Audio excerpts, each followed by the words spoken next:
Sir, page 2 of not. Boost. Voice. Pace. Klax. Speech off.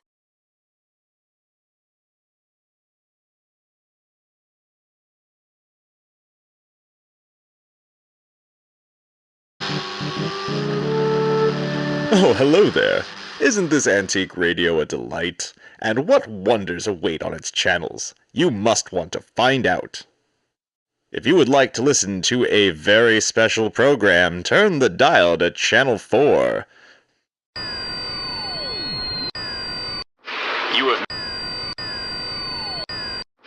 You have made a selection. Your choice will be confirmed in 3, 2, 1. Choice confirmed.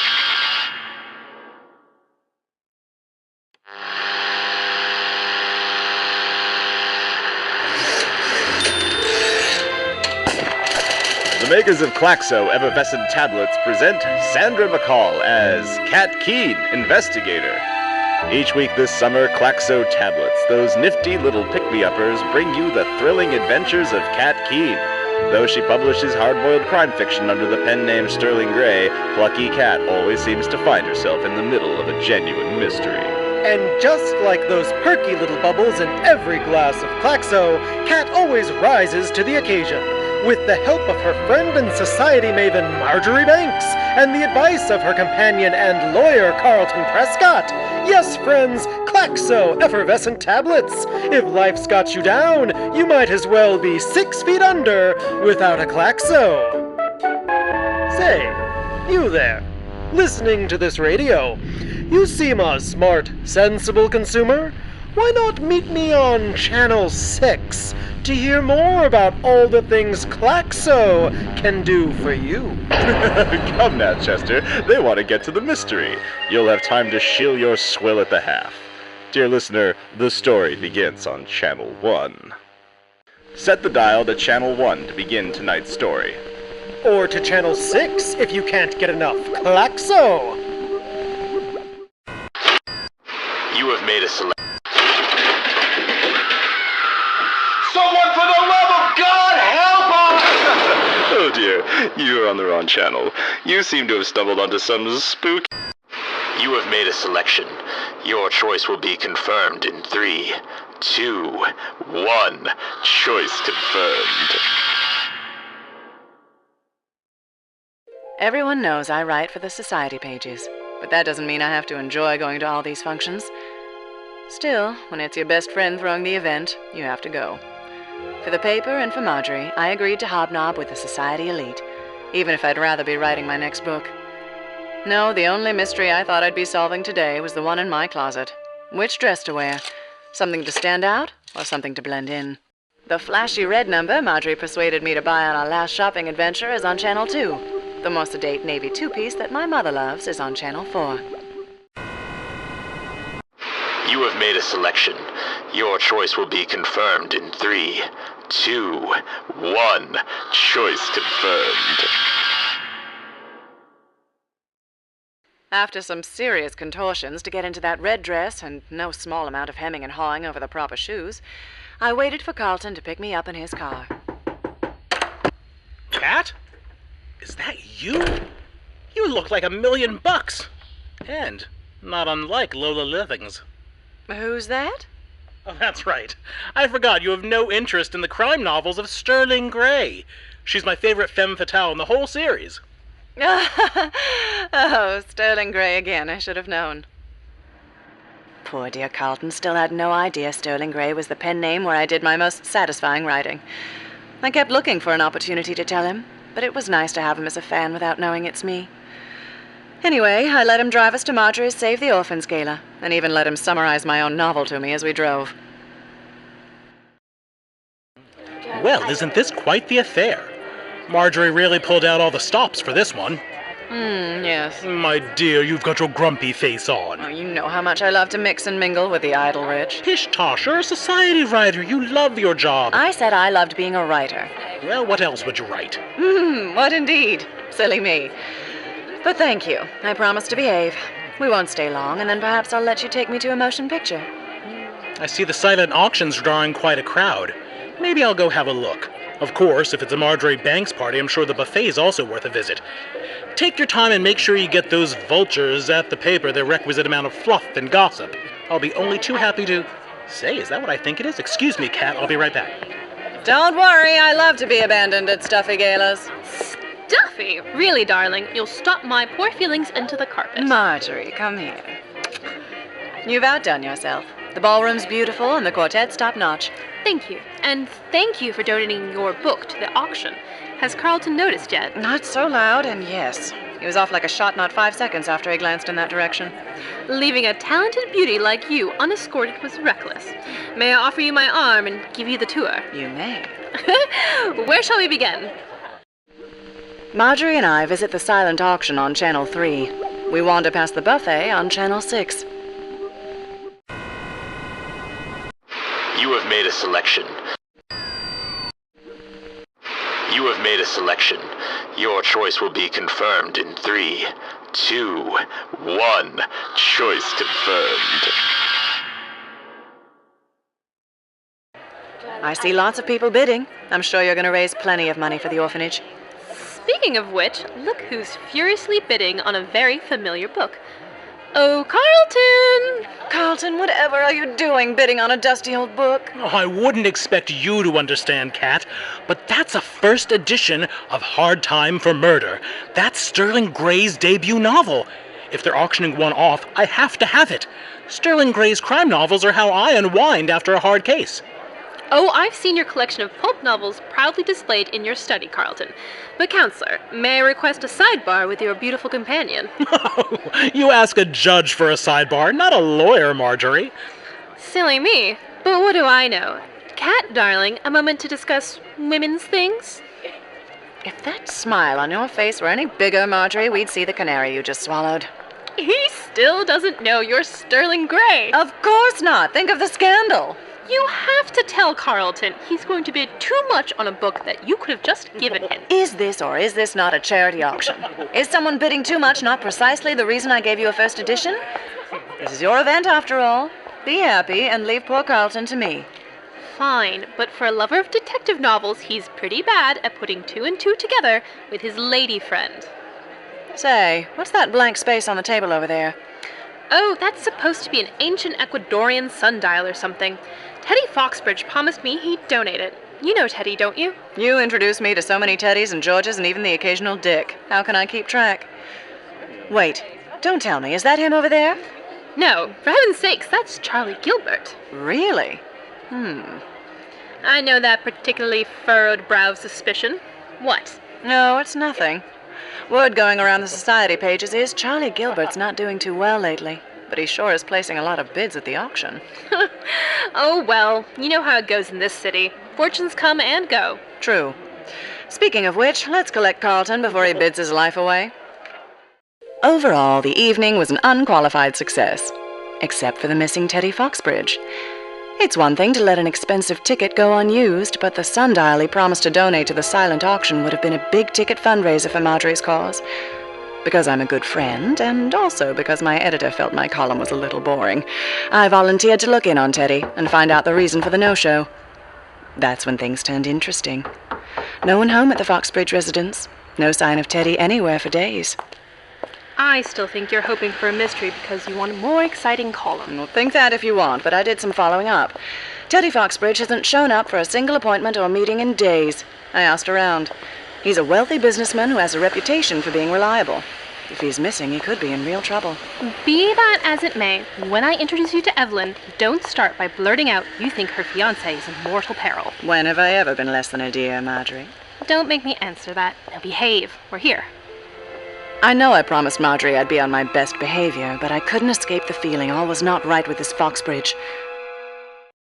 Blurting out my suspicions to Evelyn is on Channel 1. Being more delicate with my questions is on Channel 2. You have made a selection. Your choice will be confirmed in 3, 2, 1. Choice confirmed.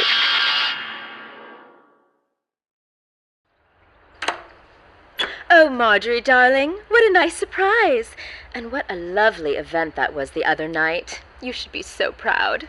Ev, you're a delight as always. I'm only sorry we didn't have more time to catch up. That's for the same reason as always. You moved so fast through the room. You were a social blur. I didn't even have time to tell you the news. News? Oh, heavens, yes, tell me everything. But first, where are my manners? Do you know Catherine Keene? She writes for the Society pages. We've been friends since childhood. The Society pages? In that case, I should perhaps be a little more careful with my news, at least until it's public. Oh, you can trust Kat with a secret, I promise. Right, Kat? A lockbox of secrets, that's me. Well, certain secrets are what the Society pages are all about. And seeing as how you're a friend of Marjorie's, I'll happily give you the scoop. Teddy finally married me! Oh my, are you quite serious? And I wasn't invited. No one was. We eloped. I was beginning to think we would set some kind of record for the longest engagement, and then last weekend we were married at sea. At sea? You're pulling my leg. Oh, of course I've always wanted a big to-do, but Teddy's stutter and stage fright have proven quite an obstacle to setting a date.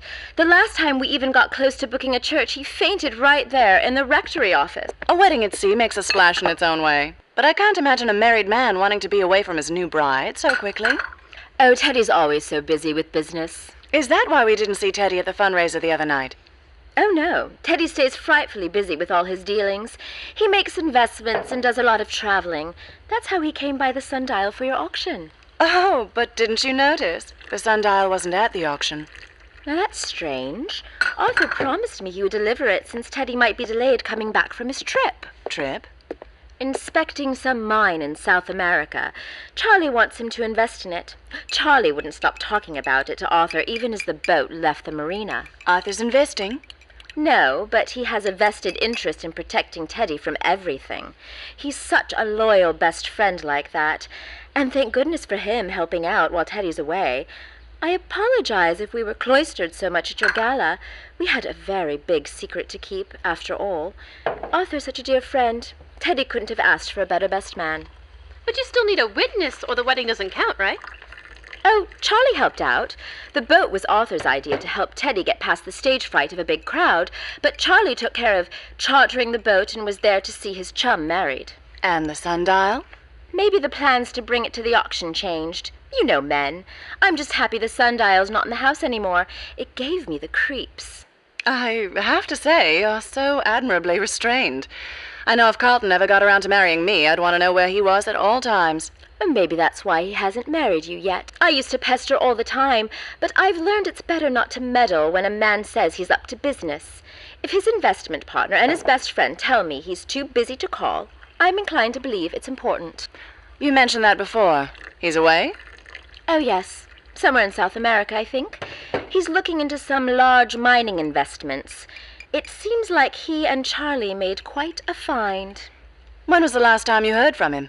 Is there a way to contact him? I don't see that's any of your business, Miss Keene. My husband is busy. I have no idea what became of the sundial, but it seems a moot point with the fundraiser over and already a success. Now, if you'll excuse me, I have a frightful amount to prepare for when he returns, which I have been assured will be soon. Oh, of course. Thank you for your time, Evelyn. Yes, and congratulations. Are you proud of me? I behaved. I'm not sure we learned much. Maybe there was nothing to learn. I didn't say we learned nothing. Oh, I can tell from that tone of voice that Kent Manning is about to jump off the pages of a Sterling Gray novel and once again get us into trouble. The case of the missing sundial, coming to bookshelves everywhere. Not the missing sundial. The missing Teddy Foxbridge. I had the strong feeling Evelyn wasn't telling us everything. In fact, she definitely told us 3 important somethings. 1, they chartered a boat to be married at sea, which means they needed a sea captain to marry them. 2, Arthur was present. And 3, so was Charlie. Marjorie and I interviewed Charlie on Channel 3. We interview Arthur on Channel 4. We try to find the sea captain on Channel 5. Marjorie and I... You have made a selection. Marjorie and I interviewed Charlie on Channel 3. You have made a selection. Your choice will be confirmed in 3, 2, 1. Choice confirmed.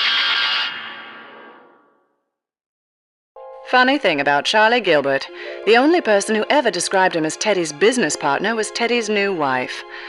I wanted to know more, so I persuaded Marjorie to come along. Plus, we needed to use her tennis club membership. How is it that you've had a membership here this long, and yet you're still rotten every time we play tennis together? Maybe you should switch tennis pros. Wait until you see the pro. Oh, look, there he is. Your pro? No, Charlie Gilbert, over there by the towels. Shall we? Well, hello again, Marjorie. Wonderful event the other night. Congratulations. Congratulations to you. I understand you won more than a few of the silent auctions. Oh, yes, that reminds me. Thank you for the incredible generosity, Charles. I'm so glad life's looking up for you. Whenever you'd like to drop off the check is fine, of course. Certainly. The moment Teddy's back from his trip and we've concluded business, I'll be ready to write you that one. And more. Oh, we missed Mr. Foxbridge the other night. He's doing business with you? Well, he's strongly considering it. Traveling to look at a mine I found in Peru. Expect him back any day now. I understand it's difficult to send a telegram from the remote parts of the jungle. That's off the record, of course, Miss Keene. I hope not to read anything in your column about me just yet. Marjorie, why is it that everywhere we go today, people think I can't keep a secret? Probably because you're so good at it that no one knows how accomplished you've become. Although rumor is you're keeping quite a big secret, Charles. I don't know what you're talking about. Perhaps a boat ride will refresh your memory? Oh, that is. So it's true. Evelyn and Teddy were married at sea? Oh, just a bit of fun. No real story there. They've been engaged for such a long time. I was happy to be invited and help where I could. Kind of a cockamamie scheme Arthur came up with. But I knew a man with a boat, and it was the best way to appease Evelyn. That stutter of Teddy's has always been such an impediment in more ways than one. Marjorie, I'm sure you know how desperate Evie's been to finally get married, Teddy's stage fright or not. No, she's far from alone. My own gentleman's been stringing me along forever. Where was this marina and this man with a boat you spoke of? Why, Miss Keene, a woman with stems like that needs a partner who can keep up. Tell me, do you play tennis? Oh, I'm full up on doubles with Marjorie here, but I'm known to enjoy a boat ride. I'll write the marina information down for you. On the back of your card. How thoughtful and convenient. With any luck, I'll have a boat of my own at that marina soon enough. Do keep in touch, Miss Keene.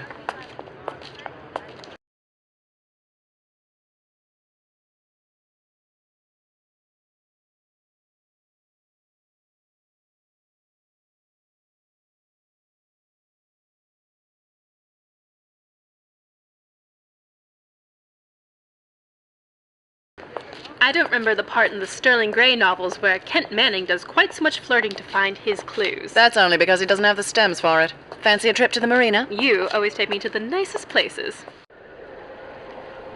When you write for the society pages, sooner or later you end up at a party on some fancy person's boat. Me, I don't think all that rocking and swaying pairs well with the hors d'oeuvres or the free champagne.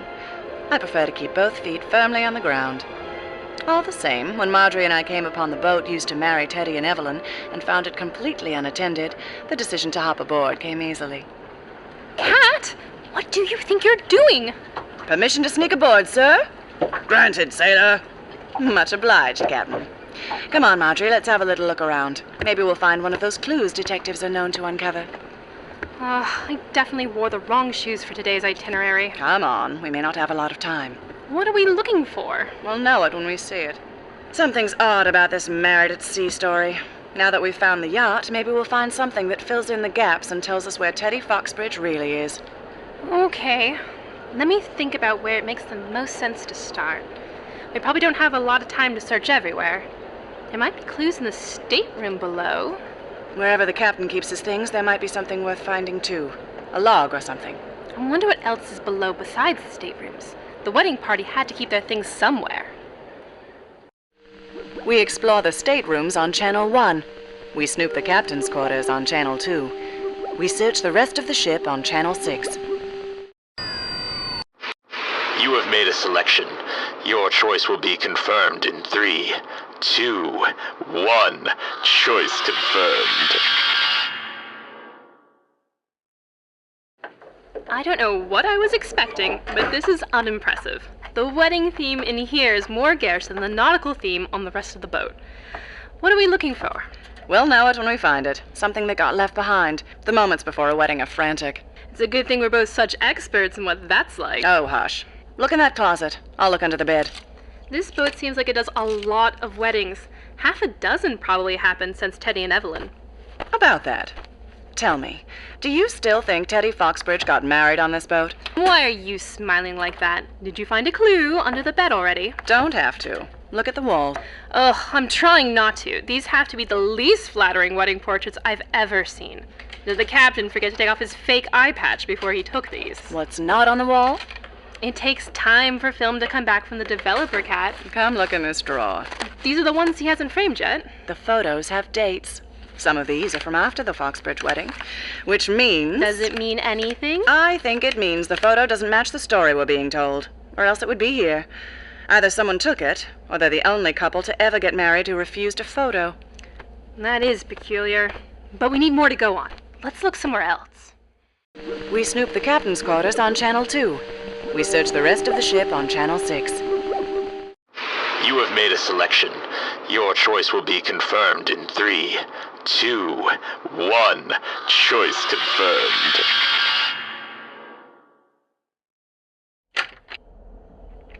Remind me not to become romantically involved with any more nautical types. The smell in here should do all the reminding you ever need. Agreed. Let's not spend too long in here. Madam Detective, do you have any particular kind of snooping in mind? Kind of. I was hoping to find something like a captain's log, but this might do. Is that the captain's ledger? Let me see. I manage the books for the charity. Have at it. Oh, that's odd. Well, it's right here, all right. Foxbridge, party of 3. There should definitely have been 4. The bride, the groom, the best man, and Charlie, who paid and was the witness. The charge is for 3. Wait, look. The back half of this is the captain's records. He had a copy of the marriage certificates from the past 6 months. Let's see who's on the paperwork and who's missing. That's odd. The Foxbridge copy. It should be right here. Noted. Let's keep looking. Do you hear that? Hear what? Quiet. Someone else is here. The captain? Maybe, but something feels wrong. What was that? We're moving to the galley. Quietly. Better to not take any chances. There's only one way to the deck and the docks. We're trapped down here. One problem at a time. Let's move. Careful. Sorry, not a lot of room to move in here. Cat, what are you doing with that chef's knife? Taking no chances. Shh. Someone's coming. Stay behind me. I've got the frying pan. Let me try that before you go stabbing anyone. Get behind me. Quiet. That shape in front of the door. I can't make out who it is. Cat, he's coming this way. Well, now, it seems like Kat's gotten herself into quite a sticky situation this time. I'm certainly on pins and needles. But first, a word from our sponsor. But the story was just getting interesting. I'm sure our listeners can't wait to get right in the middle of things. Must you interrupt, Chester? I'm afraid I must. Those are the terms of my sponsorship deal. After all, and who wouldn't want to hear about the deal of a lifetime? And all because of Klaxo! Yes, friends, those nifty little bubbles will set you free from the worries of your day. And just wait until you hear the deal Klaxo has for you. It's not to be missed. Well, they could miss it. The story continues with no meddlesome and boring interruptions on Channel 3. The deal of a lifetime for anyone who cares about their life is on Channel 5.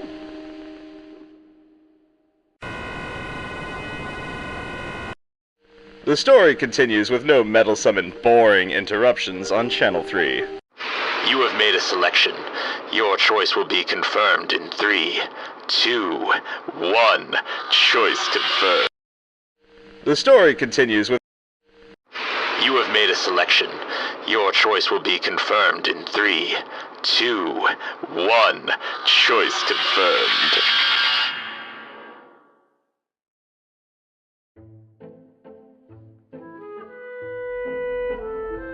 Marjorie and I have done our fair share of snooping as amateur sleuths, and we've even been caught a few times. But being trapped on a boat and stalked by a mysterious stranger was definitely the worst it's ever been. Until we realized we were trapped on the boat being stalked by 2 mysterious strangers. Who's that? Did you see? There's 2 of them who catch us swinging that frying pan. Got him! blazes! Marjorie! Ow! Someone find the lights. Carlton! Catherine. What happened to the other guy? Oh, he got away when you gave me a demonstration of your skills in the kitchen. That's going to leave a lump. Come here, let me see. You're not getting out of this that easy. What did you two think you were doing sneaking around like that? Trespassing? We weren't the only trespassers, and speaking of which, shouldn't we go after him? No point. I didn't get a good look, and he's bound to be off the boat and probably lost in the marina by now. I got a solid hit in. He'll be sporting quite the shiner. That sounded like Spanish she was speaking. Might be enough to track him down. Oh, no, you don't. This is not about to become another ill-advised, cat-keen misadventure. I think you mean mystery. Wait until you hear what we found. It can wait until we're back home. Otherwise, I'm going to have to prosecute myself for breaking and entering.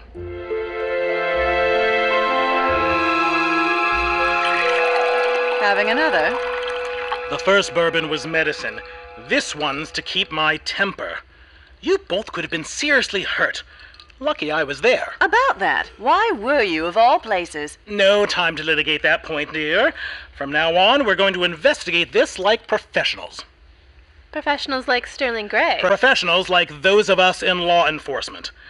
Now, as I see it, ladies, there are 3 big tasks. Someone needs to look into this mine Teddy's supposedly visiting. Someone needs to track down the thug who snuck onto the boat and learn what he was after. And someone needs to go to Evelyn again and check her story based on what we now know. I want to talk to Evelyn. I can use the Society Pages article as a pretext.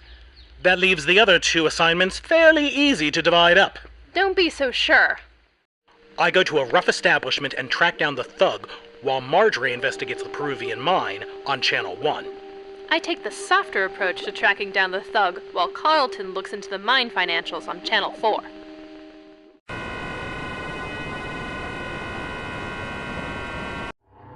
We're gonna have to have a serious talk about straying from designated. I go to a rough establishment and track down the thug, while Marjorie investigates the Peruvian mine on Channel 1.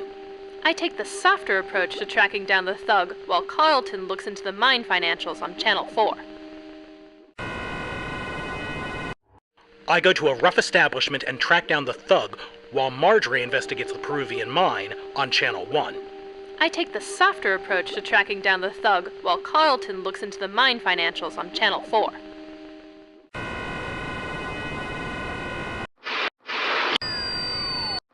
You have made a selection. You have made a selection. You have made a selection. Your choice will be confirmed in 3, 2, 1. Choice confirmed. Carlton wasn't happy about the idea of sending Marjorie to spend time with seedier characters, but her attempts to persuade him were enough to convince him that she might have some luck, even with the rougher crowd. It helps that we both stroked his lawyer ego by admitting we were helpless when it comes to the intricacies of legal contracts and international finance. That left me to go see Evelyn and poke at her story. One problem: no one was home. I tried peering in the windows, but it looked like a party planning committee had exploded in there. Since my own little boating adventure, I knew that Evelyn's wedding hadn't gone down quite like she said it did. She was not telling the entire truth, and I thought there was bound to be a clue in her home. Alternatively, since Carlton got so fussy about breaking and entering, I thought I could be less Sterling Gray mystery writer and a bit more Cat Keen society writer. I thought I might see if the newsrooms turned up any gossip about Miss Evelyn. I look for another way into Evelyn's home on Channel 5, or I try the hot gossip in the newsroom on Channel 6.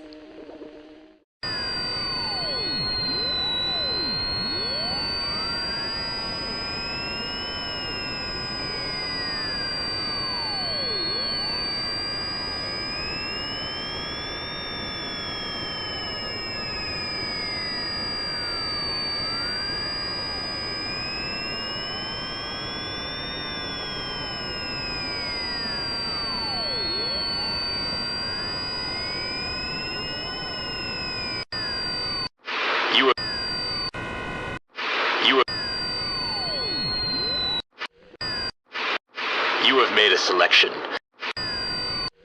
I look for another way into Evelyn's home on Channel 5, or I try the hot gossip in the newsroom on Channel 6. You have made a selection. You have made a selection.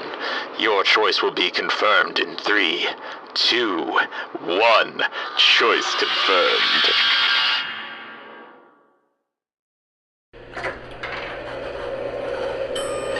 I hurried on down to the newsroom and took the elevator straight to the society offices. Trust an office full of gossips to always have the latest. That's strange. This office should be full.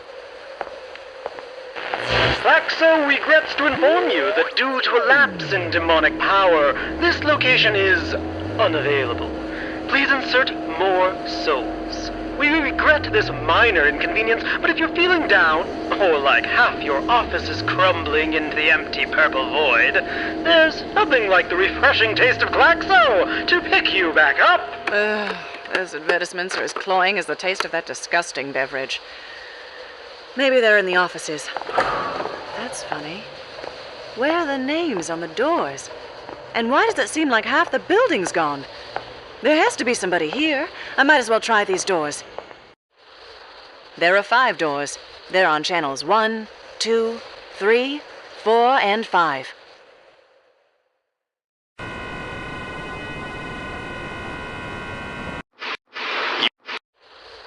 There are 5 doors. You have made a selection.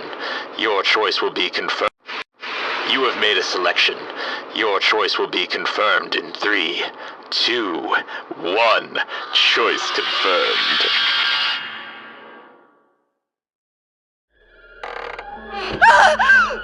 I almost fell! What is this place? Just a big empty nothing. Bitcoins, Internet of Things, Twitterbots, no more radios, no more radios, augmented reality? What's that? Oh, wait, you're not supposed to be here! There has to be somebody here. I might as well try these doors. There are 5 doors. They're on channels 1, 2, 3, 4, and 5. You have made a selection. Your choice will be confirmed in 3, 2, 1. Choice confirmed.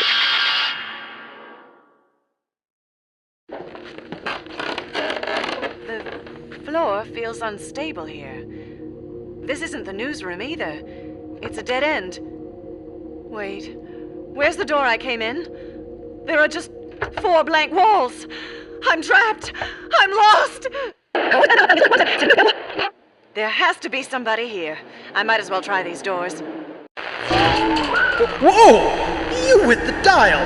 You're way on the end of the spectrum! This is Klaxo's me time! In my private, decaying portion of this cursed prison box! I can't keep cleaning up the mess you're making! Don't ever mess with a demon's me time! Back you go!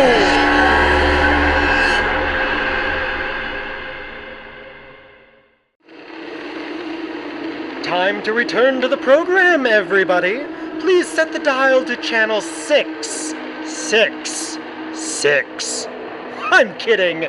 Just plain old channel 6.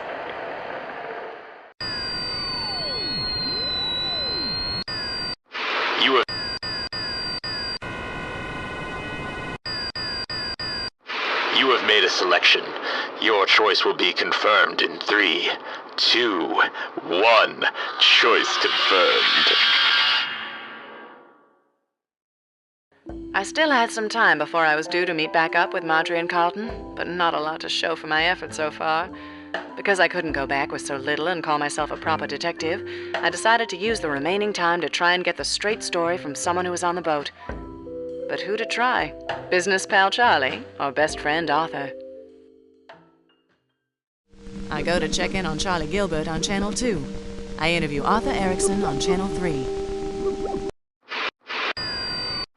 You have made a selection. Your choice will be confirmed in 3, 2, 1. Choice confirmed. No one seemed to know if Charlie Gilbert had an actual office, but the gossip mill made it clear my best chance of running into him meant the tennis club.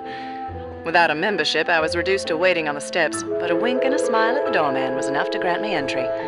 Sure enough, I found Charlie at a table by the pool. Ah, Miss Keene. Can't keep away, it seems. I'd better be careful or I'm likely to have the district attorney hounding me. Mr. Gilbert, you charmer. Mind if I join you? Not in the slightest. I'll order you a drink. I don't think I can stay that long. I'm on a deadline and trying to track down some more information about Teddy Foxbridge. I understand there's something about a mine. Well, it's a good investment. I was telling Evelyn earlier. She's quite bullish on it now. I expect when Teddy returns from his inspection, she'll talk him into it, even if he's unsure. Oh, Evelyn's involved in the business decisions? Careful, Miss Keene. This isn't for your gossip pages. If you know Evelyn at all, though, you'll know she's a real pistol when it comes to Teddy. She loves him dearly and wants him to make smart decisions. Fantastic woman. Someday I might settle down and get one of my own. And Evelyn? Oh, you have quite a wit. I like that. I would be interested in a pussy cat as well. Oh, you. Be careful, Mr. Gilbert. Some cats have claws. Talking to Charlie Gilbert was as slippery this time around as it was the last time. I needed more, but wasn't sure quite how to get it. I could play it safe and keep up the banter and hope he let something slip, or I could take a more daring approach and hope it paid off. I play it safe and keep him talking on Channel 5. I take a more daring approach on Channel 6. You have made a selection. You have made a selection. Your choice will be confirmed in 3, 2, 1. Choice confirmed. Miss Keene, if I weren't so worried about having an angry district attorney on my hands, I might be tempted to see just how sharp those claws are. Oh, he might get a piece of you soon enough if the rumors about your bad investments are true. Now wait just a minute. I know things haven't gone great for me in the past, but if you're implying that any of this is a swindle, the mine in Peru is legitimate. Hold on, I'll show you. See for yourself. I only just got some of the results back from the minerals expert. The gold's one thing, but the land also sits on copper deposits. It could be worth a lot. I didn't know that when I persuaded Teddy to go down there and see, but, well, just read it, Miss Keene. I'm no geology expert, but I do smell something fishy here.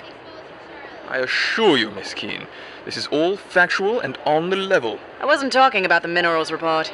You just finished telling me there was no way to get a telegram to Teddy Foxbridge while he was inspecting this mine. But you're now showing me a telegram from that very mine. Okay, well, you got me there. But it's not what it looks like. Oh, yes? Give me one good reason not to call the police right now. Teddy's perfectly safe, I swear to you. I may have asked the gentleman who runs the planes to pretend there were some delays, but just to keep him down there a few more days. Long enough for him to see this was a good investment. I need this to happen, Miss Keene, but I only did it because I knew what this report was going to say. You've been keeping Teddy away this whole time? It's perfectly innocent, I assure you. Arthur's known where he is this whole time. Then why all the sneaking around? Why send some goon to the boat? Why steal the marriage certificate? Why any of those things? Miss Keene, I'm afraid I don't know what you're talking about. I didn't do anything more than bribe the pilot to pretend there was something wrong with his plane. Whatever else you're talking about, that's not me, it's the truth. If you'll excuse me, Mr. Gilbert, I urgently need to be somewhere else. Well, now, wait a minute! What's going on? Miss Keene, where are you going? What man on the boat? Huh? How do you like that? The taxi dropped me back at Carlton's place, and I breezed in only to find both my gentleman friend and my erstwhile best gal both looking far too worried. What's the matter with the pair of you? Am I that late? You did seem to take your time. I'm not going to say I was worried, but... Evelyn wasn't at home. I found myself with a little extra time, so I made one more stop, and I learned a few things. But first, tell me what you found. Are you sure you're okay? Of course I am, but what about you? Kat, I know you were hoping for something more damning when you asked me to look into the financials and paperwork around the mine, but I don't know if I have that. The gossip may say that Charlie Gilbert's made a bad decision, but there are several large corporations here in America looking to make deals for some of the mining operations starting up in Peru. Not just gold, but copper, too. Charlie might be onto something, and it's entirely possible Teddy Foxbridge is not being hoodwinked. There's maybe nothing shady at all about the mine. Well, that doesn't mean there's no crime going on. Well, now that you mention it, I did learn something strange. When I requested certain documents to be pulled, I saw that Arthur Erickson had already pulled them days ago, including the ones that detail the exact location of Charlie's mine.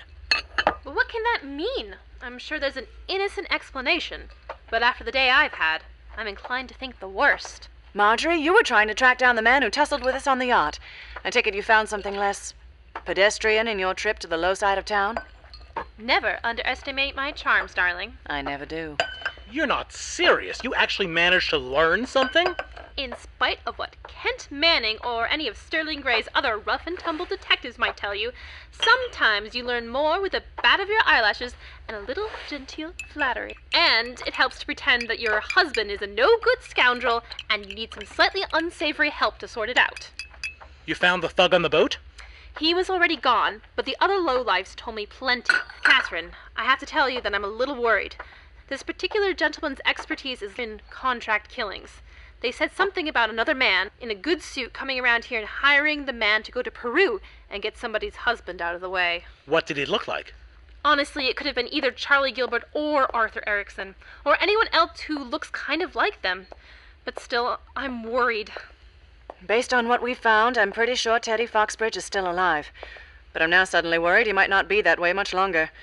Carlton, we need to get a message to Peru, and it seems like telegrams might not be fast enough.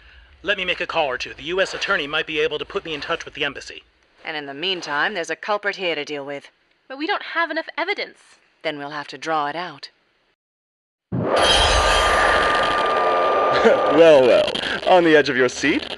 Are you certain of the culprit? The time has come to arrive at a solution. I wonder if you've got what it takes to unravel the threads. Let's make a little wager, shall we? But before that happens, let's have a nice, refreshing klaxo. Nothing goes with wagering your mortal soul on the correct solution to a mystery like the refreshing taste of klaxo effervescent tablets. Yes, friends, the power of those little grapefruit bubbles is known to have a keen effect on the memory, and everyone wants to have their noggin in tip-top shape to remember the great deal klaxo is offering to listeners of this program. And if you'd like to know more... Enough! Silence! Back in your box! I have the power here! This is my story! This is my deal! These are my souls! No listener has ever arrived at the correct solution. Your souls are as good as mine already, you poor fools. You'll be collected and give life to my stories in here for another 50 years. There's nothing you can do about it. So turn to Channel 3 and let's finish the program. Only a correct solution will save you. You're likely doomed already, but the story demands an ending, and we play by the rules here. Channel 3, and only Channel 3.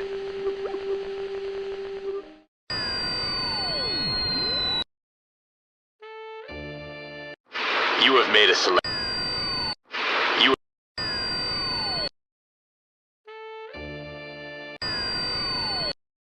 You have made a selection. Your choice will be confirmed in 3, 2, 1. Choice confirmed.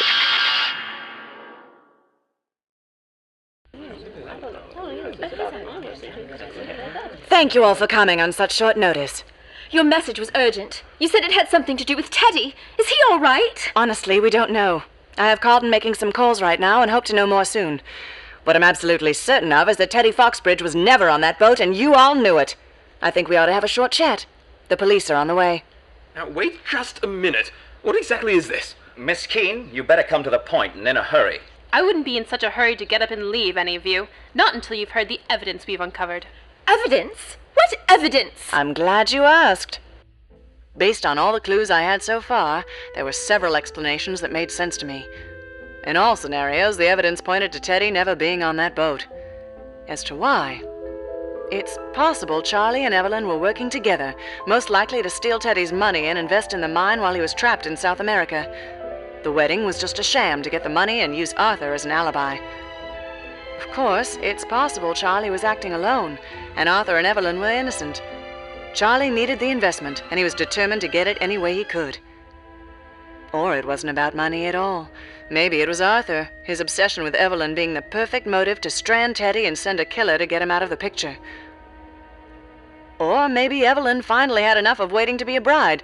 Maybe she got Teddy out of the way to get access to his investments and move on with her life.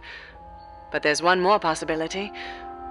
If you're listening to this, it's possible there is no real solution, and it's all a trick to steal your soul. I accuse Arthur of staging a wedding and plotting a murder on Channel 1. I accuse Charlie of acting alone on Channel 2.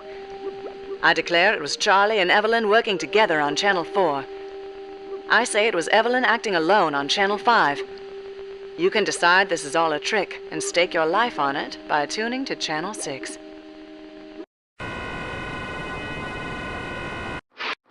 You have made a selection. Your choice will be confirmed in 3, 2, 1. Choice confirmed.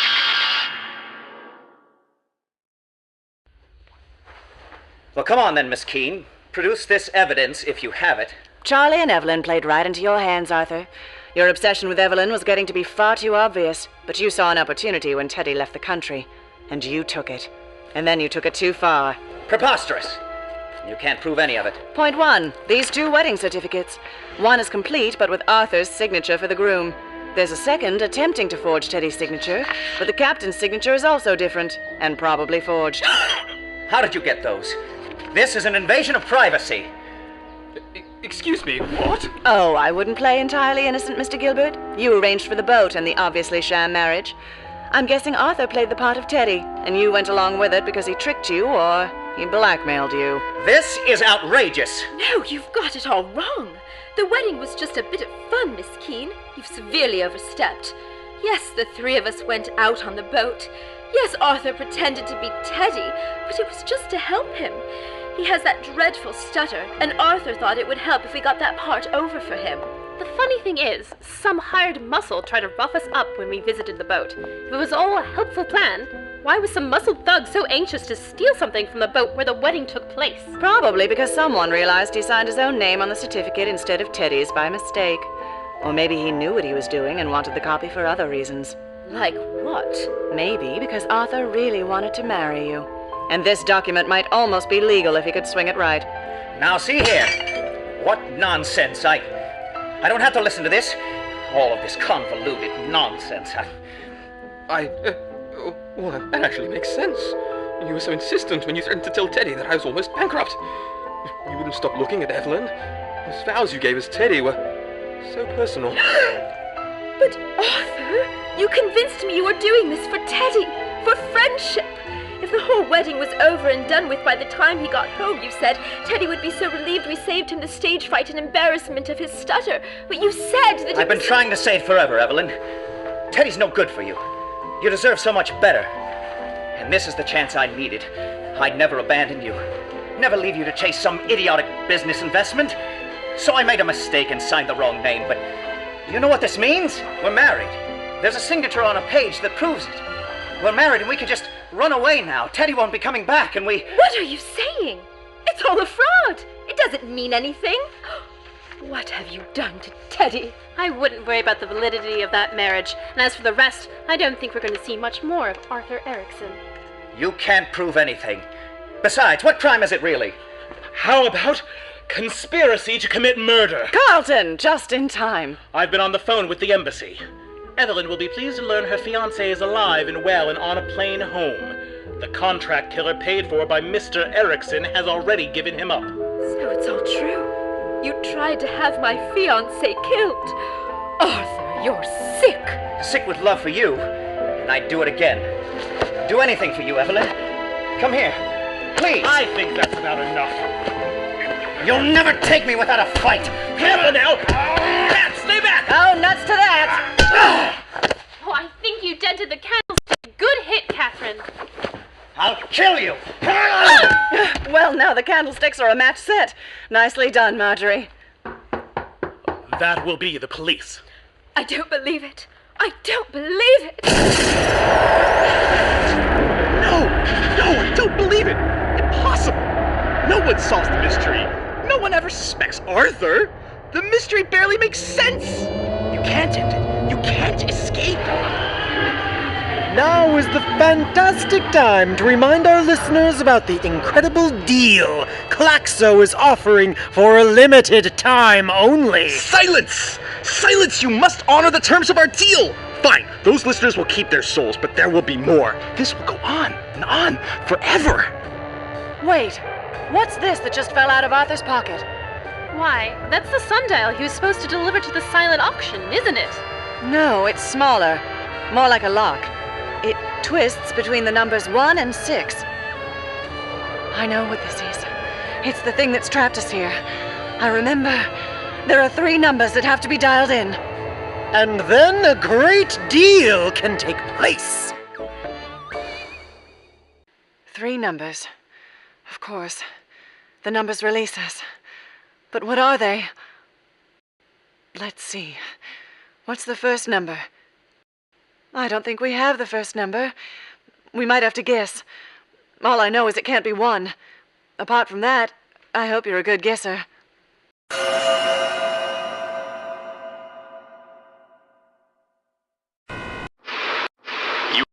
You have made a selection. Your choice will be confirmed in 3, 2, 1. Choice confirmed.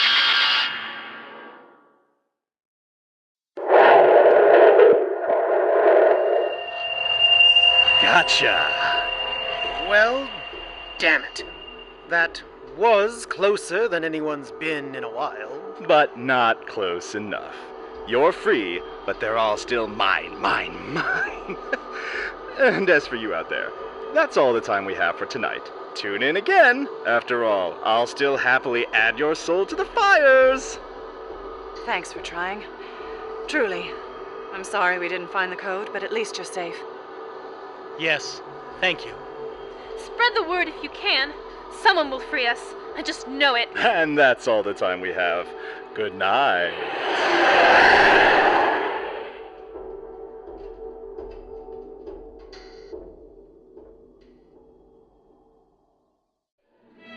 The Klaxo Radio Hour was written, designed, directed, and constructed by Marcy Campos and Jesse V. Hill. Additional programming by Sean Bouchard. Featured in the cast were Sarah Elmaleh as Kat, Michael Anetta as Carlton, Marcy Campos as Marjorie, Patrick Qua as Charlie, Aaron Shaver as Evelyn, Derek Stockwell as Arthur, Sam Roberts as Captain Hughes, Sean Bouchard as the bartender, Amanda Powers as the secretary, and Colin Kelly as Klaxo. This is Jesse V. Hill. Original music composed and performed by Kyle Laporte. Thank you to Dara O'Farrell and the USC Game Innovation Lab. This is the Klaxo Radio Hour, signing off.